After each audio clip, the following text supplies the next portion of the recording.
নমস্কার বন্ধুরা, আমরা ফিল্টার করতে জানি।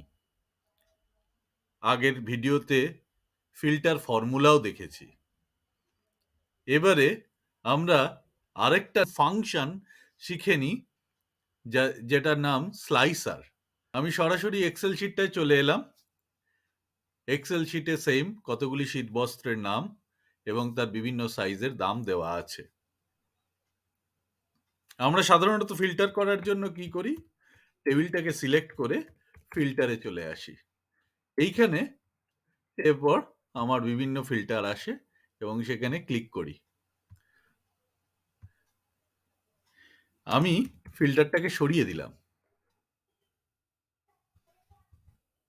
এবারে আমরা পুরো যে টেবিলটা আছে সেটাকে সিলেক্ট করে নিলাম। কন্ট্রোল টি দিলে ক্রিয়েট টেবিল তৈরি হয়ে যায়। একটু অন্যরকম দেখতে হয়ে গেল। আমি যদি এবারে এই টেবিলটাকে যদি নিচের দিকে নিয়ে আমরা টেবিলে ক্লিক করি, তাহলে দেখা যাবে এর পরে যে টেবিলের যে নাম ওপরে হেডারে যে নামগুলো লেখা ছিল সেগুলো চলে এসেছে। এই টেবিলের টেবিল ডিজাইনে গেলাম।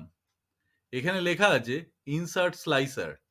আমি স্লাইসারে ইনসার্ট করলাম। এবারে আমি বিভিন্ন জায়গায় যেগুলো বলেছে winter dress type, small, medium, XL, large, এগুলোতে ক্লিক করে দিলাম। সবকটা চলে এলো। এইবারে আপনারা এগুলোকে নিজের মতন সাজিয়ে নিন এর পাশে পাশে। যদি আমি শুধুমাত্র উইন্টার ড্রেসেই ক্লিক করি, বাকিগুলোকে সরিয়ে দিই, যে কোনো জায়গায় যদি আমি ক্লিক করি তাহলে সেটার ডেটাগুলো চলে আসছে। এবারে এই ক্লিকটা সরাতে গেলে ওপরের যে ফিল্টার ফানেলের মতো আছে সেখানে ক্রস করে দিলেই পুরো টেবিলটা খুলে যায়। ধন্যবাদ। নমস্কার বন্ধুরা, আজকে সন্ধেবেলায় আমার এক সিনিয়র দাদার সাথে দেখা হয়েছিল। বলল, তুই এক্সেলে বারকোড তৈরি করতে জানিস? আমি বললাম না। তো তারপরে এক্সেল তো তাই খুঁজতে খুঁজতে পেয়ে গেলাম। আজকে সেটাই আমরা শিখে নিই, কি করে এমএস এক্সেলে বারকোড তৈরি করতে হয়। ধরা যাক এইগুলো হলো বিভিন্ন শীতের পোশাকের নাম এবং এগুলো হলো তার প্রোডাক্ট নাম্বার। এবারে বারকোড কি করে তৈরি করব? খুব সহজ। আমরা এই প্রোডাক্ট নাম্বারগুলোর ডিটেলটা এখানে ইজ ইকুয়াল টু দিয়ে নিয়ে নিলাম।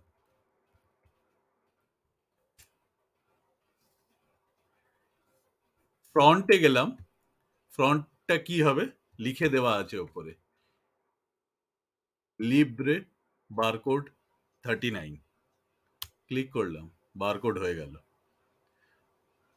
আমি গুগলে সার্চ করেছিলাম এই বারকোডটা কি, মানে, তো গুগল আমায় কি জানালো সেটাও একটু দেখে নিই। গুগল জানাচ্ছে এই বারকোডটা আমাদের কোড 39 ফরম্যাটে বারকোড তৈরি করে দিতে পারে। ধন্যবাদ বন্ধুরা। আশা করি আপনাদের ভিডিওটি ভালো লেগেছে এবং আমি জানি এটি আপনারা আপনাদের কর্মক্ষেত্রে বা আপনাদের যে কোনো কাজে এটিকে ব্যবহার করতে পারবেন।